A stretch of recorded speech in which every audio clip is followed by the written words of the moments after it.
कुसुमाग्रज यांची कोवळ्या सुरेल भावछटा निर्माण करणारी कविता कोकिळा जेव्हा सुरांचा फुलविते पंखा निळा, आम्र लेऊनी पंख तेव्हा होऊ बघतो कोकिळा.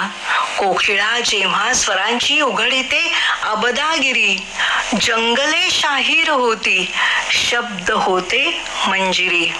पुढे कोकिळेच्या स्वरशिल्पाने आसमंत कसं बावरं होतं ते सांगतात. कोकिळा स्वरशिल्प असले बांधता शून्यावरी, आसमंत होत सारी क्षुब्ध आणिक बावरी. कोकिळ्याच्या सुरांची किमया किती सुरेख वर्णन केली आहे. त्यांच्याच एका दुसऱ्या कवितेत जीवनाच्या संध्याकाळी आधीचा प्रवास किती सुंदर होता हे ते सांगतात. आकाश तळी फुललेली मातीतील एक कहाणी, क्षण मावळतीचा येता डोळ्यात कशाला पाणी. पथ कुसुमित होते काही, रिमझिमत चांदणे होते, वणव्याच्या ओटीवरती केधवा नांदणे होते. हीच भावना व्यक्त करणारी कविवर्य बोरकरांची कविता आठवते. कांचन संध्या. पिलास फुटुनी पंख तयांचे घरटी झाली कुठे कुठे, आता आपुली कांचन संध्या मेघडंबरी सोनपुटे. सले कालची विसरून सगळी, भले जमेचे जीवी स्मरू, शिशु हृदयाने पुन्हा एकदा या जगतावर प्रेम करू, या जगतावर प्रेम करू.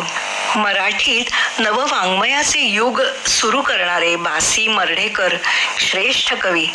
त्यांना गावातल्या नदीत डुंबण्याची आठवण येते तेव्हा ते म्हणतात, कितीतरी दिवसात नाही चांदण्यात गेलो, कितीतरी दिवसात नाही नदीत डुंबलो, खुल्या चांदण्याची ओढ आहे माझी ही जुनीच, आणि वाहत्या पाण्याची शीळ ओळखीची तीच. कविवर्य बाभू बोरकर यांना तर नदीच्या पलीकडे एक यौवनाचं झाड खुणावत होतं. या नदीच्या पार वेड्या यौवनाचे झाड आहे, अमृताचा चंद्र त्याच्या पालवीच्या आड आहे, मेदिनीच्या रोमरोमी रेशमी उन्मेष आहे, केशरी त्याला उशेचा कस्तुरी आशिष आहे. पुढे बोरकर म्हणतात, तेथ जाया वेगवेडी पारजाची वाट आहे, शांतवाया तापंती गोकुळीचा माठ आहे. हा गोकुळीचा माठ सगळे ताप शांत करतो. बोरकर त्यांच्या कवितांमधून जीवनाचं तत्वज्ञान सहज सांगून जातात. जीवन त्यांना कळले हो, मी पण ज्यांचे पक्व फळापरी सहजपणाने गळले हो. फार कठीण आहे नाही अहंकार सोडणं, मीपणा सोडणं. बोरकरांच्या अशा प्रतिभासंपन्न कविता वाचल्यावर भारावून त्यांच्याच शब्दात म्हणावं असं वाटतं, दिव्यत्वाची जेथ प्रचिती तेथे कर माझे जुळती. जेथ प्रचिती दिव्यत्वाची जेथ प्रचिती तेथे कर माझे जुळती, तेथे कर माझे जुळती.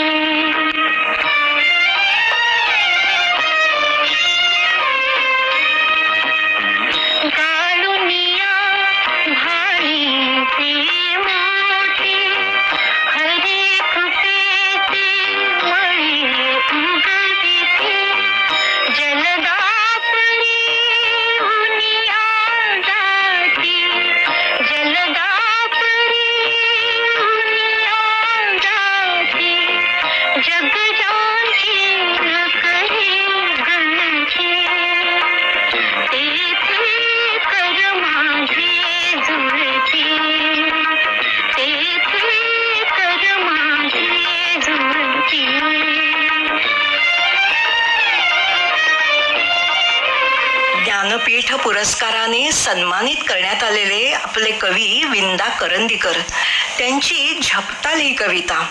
ओचे बांधून पहाट उठते तेव्हापासून झपझपा वावरत असतेस.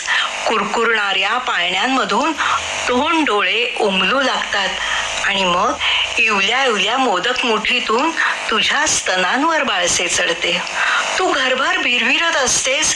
संसाराच्या 10 फुटी खोलीत दिवसाच्या 24 मात्रा चपखल बसवणारी तुझी किमया मला अजूनही समजलेली नाही. प्रत्येक स्त्रीचे घरभर दरवळणारे व्यक्तिमत्व विंदांनी अगदी अचूक शब्दात रेखाटले आहे. तर राजकवी भा. तांबे यांचीही स्त्रीची सहज हालचाल सांगणारी कविता आठवते. सहज तुझी हाल चाल, सहज तुझी हाल चाल, मंत्रे जणू मोहिते. सहज चालणेही तुझे, सहज बोलणेही तुझे, सहज पाहणेही तुझे, मोहनी मज घालिते. सहज तुझी हाल चाल. संध्याकाळची गूढ कविता ग्रेसांची आठवते. क्षितिज जसे दिसते तशी म्हणावी गाणी, देहावरची त्वचा आंधळी छिलून घ्यावी कोणी. गाय जशी हंबरते तसेच व्याकुळ व्हावे, बुडता बुडता सांज प्रवाही अलगद भरून यावे. ही कविता आपल्याला सायंकाळी वाटणाऱ्या एकटेपणाची भावना आहे ना, ती जाणवून अगदी व्याकुळ करते. सर्वस्व तुझला वाहुनी, माझ्या घरी मी पाहुणी.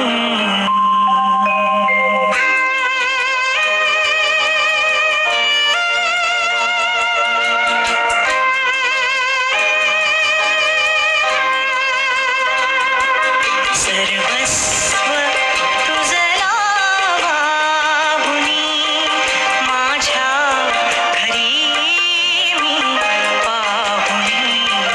सर्वस्व तुझला वाहुनी, माझ्या घरी मी पाहुणी. सांगू कसे,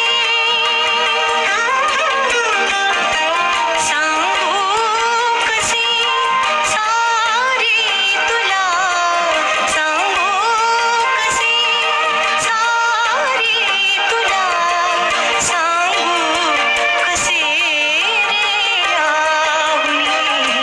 सर्वस्व तुझला वाहुनी, माझ्या घरी मी पाहुणी.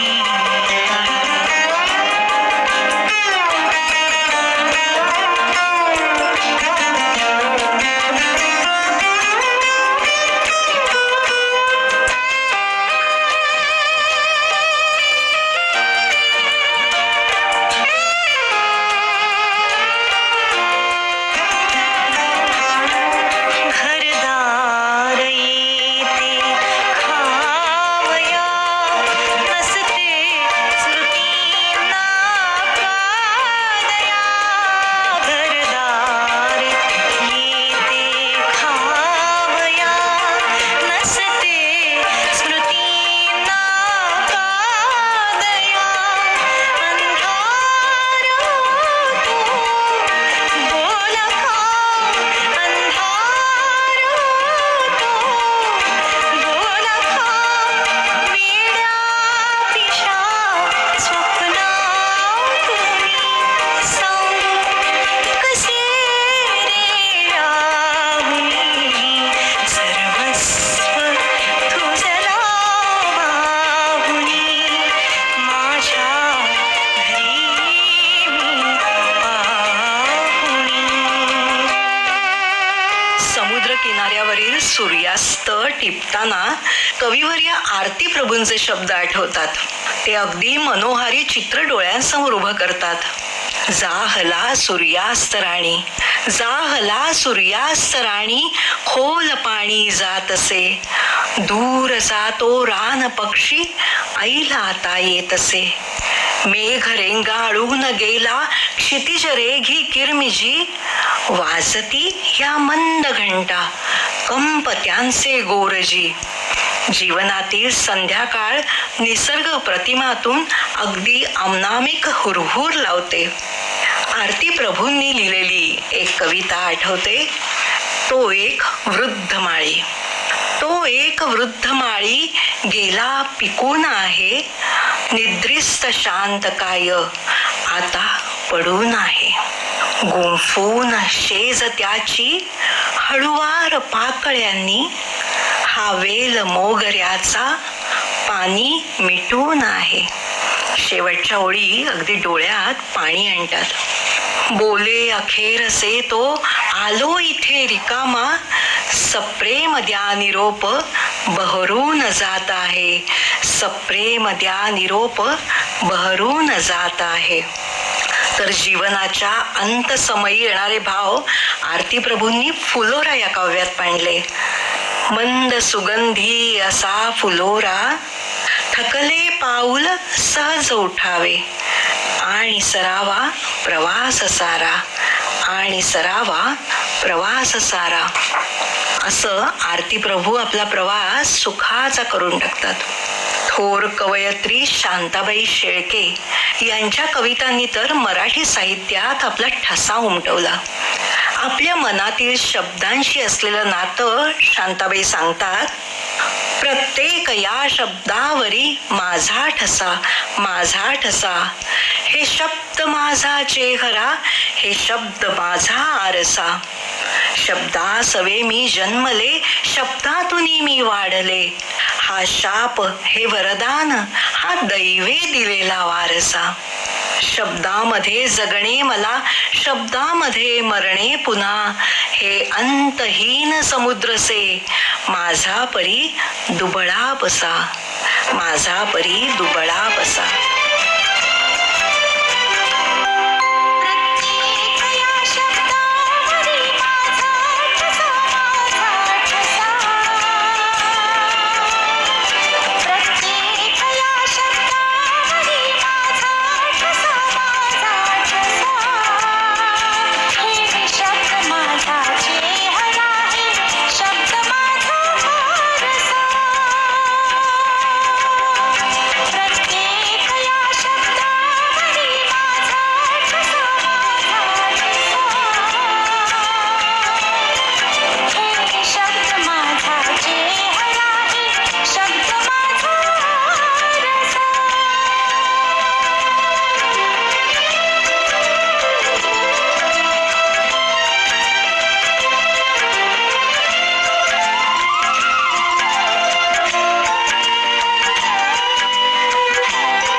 शब्दांच्या या महासागरातून ती रत्न वेचताना आपली ओंजळ अपुरी पडते असं शांताबाई सांगतात.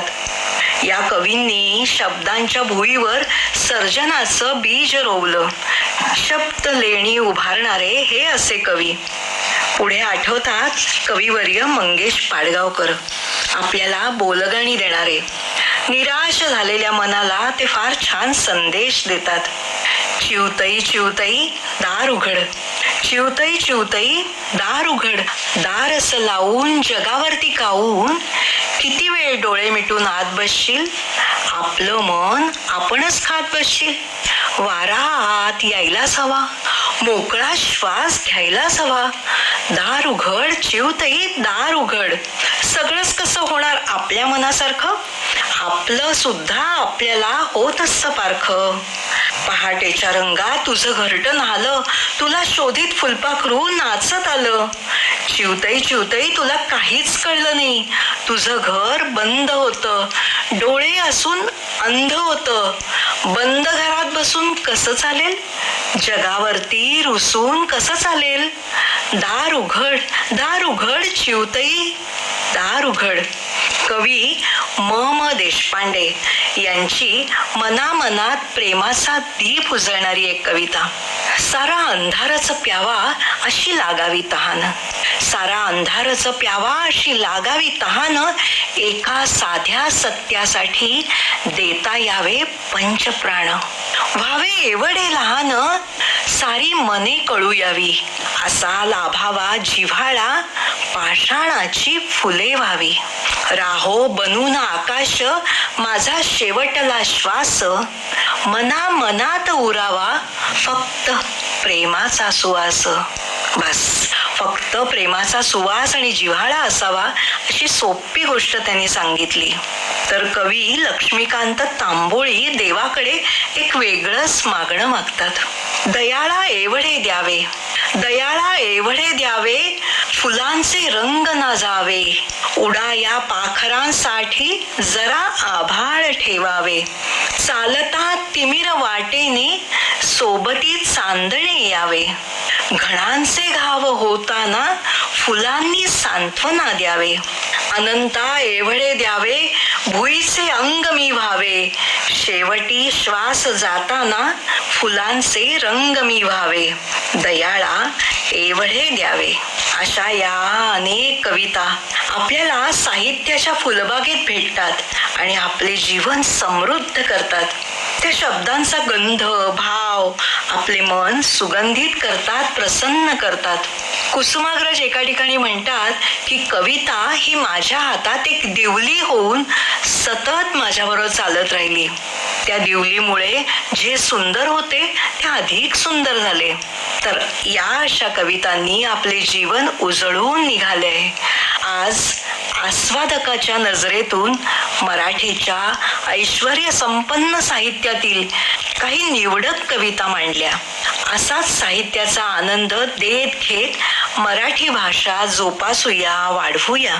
या थोर कवींना त्यांच्याच शब्दसुमनांची ओंजळ विनम्रतेने समर्पित.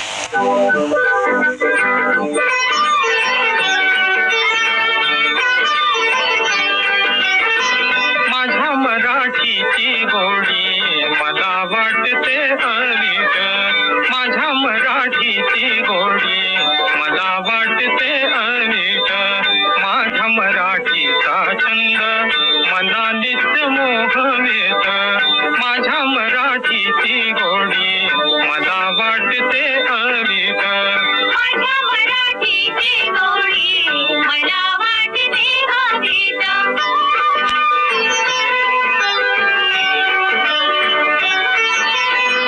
ज्ञानोबांची तोफ याची मुक्तेशाची धनाईची. ज्ञानोबांची तोफ याची मुक्तेशाची धनाईची. माझी मराठी चोखडी रामदास शिवाजीची. माझी मराठी चोखडी रामदास शिवाजीची. माझ्या मराठीची गोडी मला वाटते अवीट. माझ्या मराठीची गोडी मला वाटते अवीट. यार यार अवघे जण हाक माय मराठीची. बंध खळाळा गळाले साक्ष भीमेच्या पाण्याची. साक्ष भीमेच्या पाण्याची. माझ्या मराठीची गोडी मला वाटते अवीट. माझ्या मराठीची गोडी मला वाटते अवीट. जप तुणतुणे घेऊन उभी शाहीर मंडळी. माझी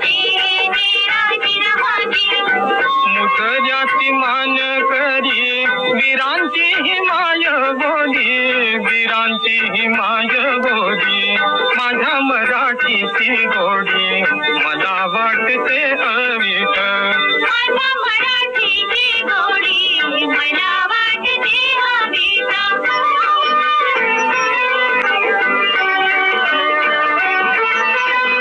नांगराचा साधे फाळ अभंगाच्या तालावर, नांगराचा साधे फाळ अभंगाच्या तालावर, कोमळी कवी सावली पहाटेच्या जाच्यावर, कोमळी कवी सावली पहाटेच्या जाच्यावर, माझ्या मराठीची गोडी मला वाटते अविट. माझ्या मराठीची गोडी मला वाटते अविट. श्रोते हो, मंद सुगंधी शब्द फुलोरा हा कार्यक्रम आत्ताच आपण ऐकला. लेखन आणि निवेदन केलं होतं ज्योत्स्ना मुळावकर यांनी.